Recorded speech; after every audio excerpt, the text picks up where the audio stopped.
Malum olduğu üzere İslam dini aileyi ve nesli korumak için belli bazı kanunlar ve kurallar getirmiştir.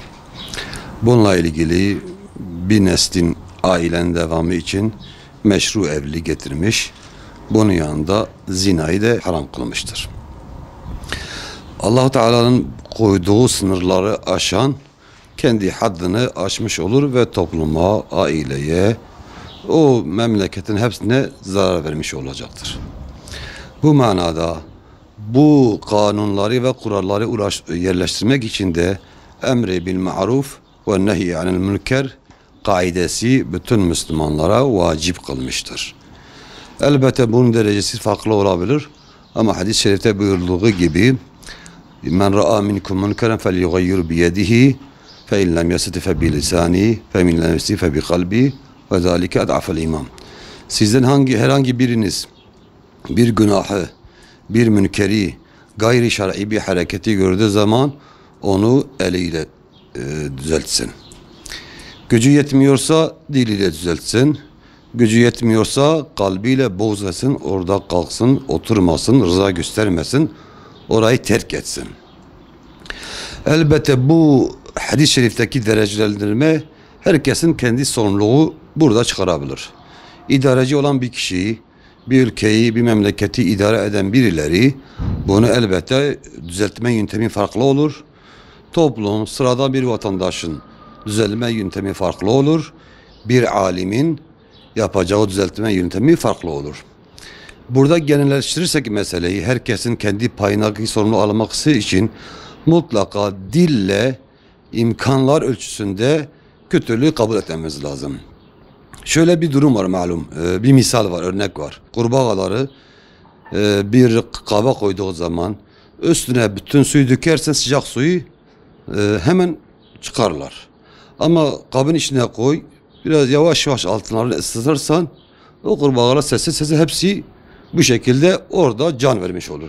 Şimdi bize de şunu yapmaya çalışıyor. Parça parça bizi alıştırmaya, bu işi rıza göstermeye, fikri özgürlüktür, şahsi özgürlüktür, sınırlardır, şunlardır, bunlar gibi gayrimünkeri bize kabul ettirmeye çalışılıyor.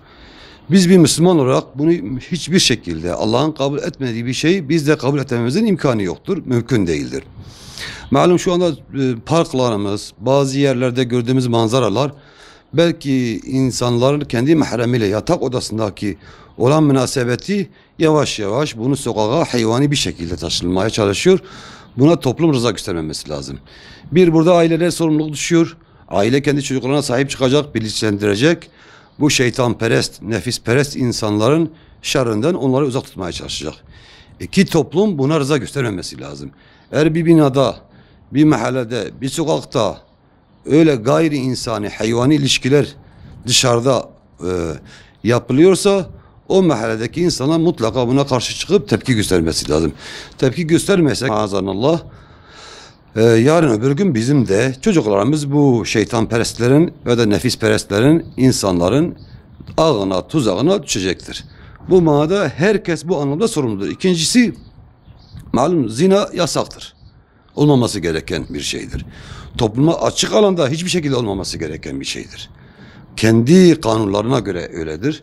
Türkiye'deki şu anda meri olan kanunlara göre öyledir. Buna da devletin de müsaade etmemesi lazım. İdarecilerin müsaade etmeleri lazım. Eğer biz Diyarbakır'ın özeline gelirsek, malum Diyarbakır'la ilgili biz peygamberler şehri diyoruz, sahabeler şehri diyoruz, evliyalar şehri diyoruz. Eskiden abdestsiz insanların girmediği şehir diyoruz.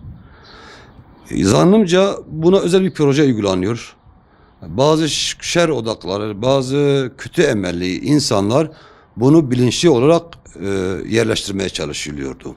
Malum Kürtlerin en fazla öne bariz çıktığı özelliklerden bir tanesi de namus mefhumudur.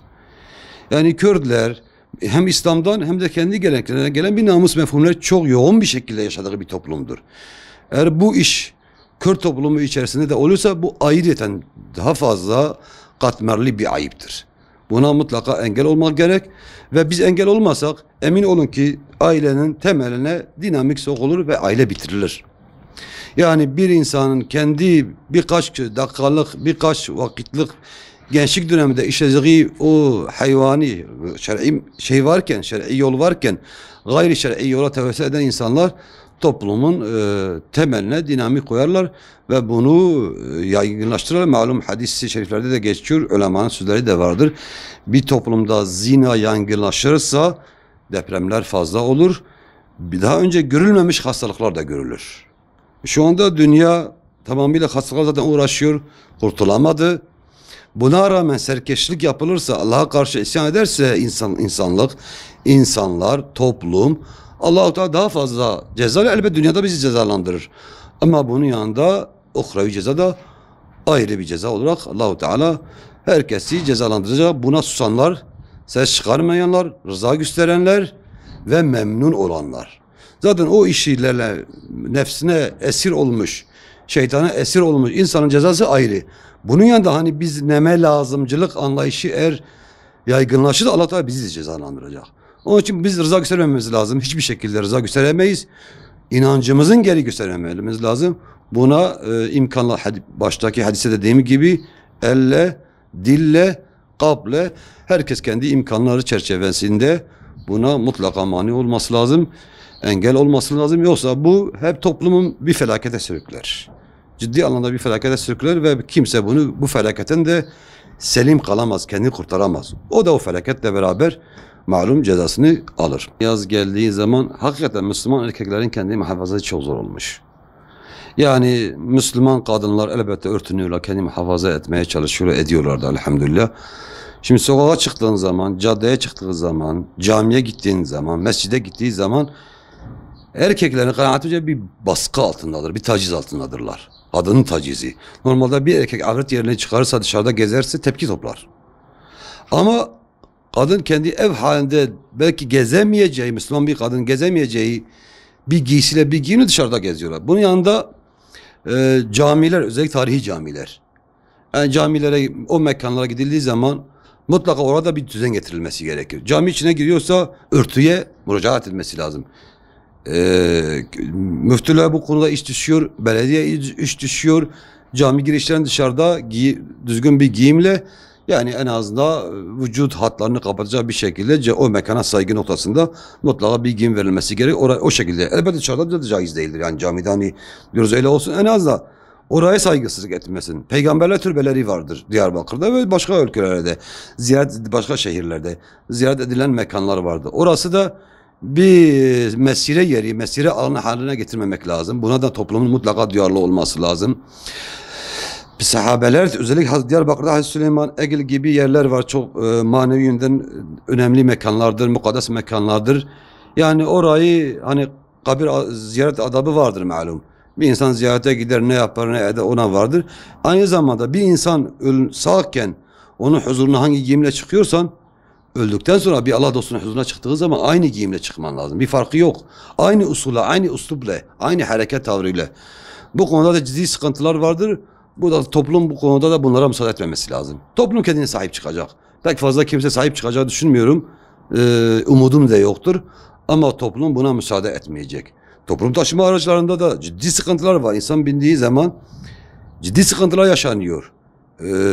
Normalde orası kamusal bir alandır. Kendi özel mekanı değil bu insanların.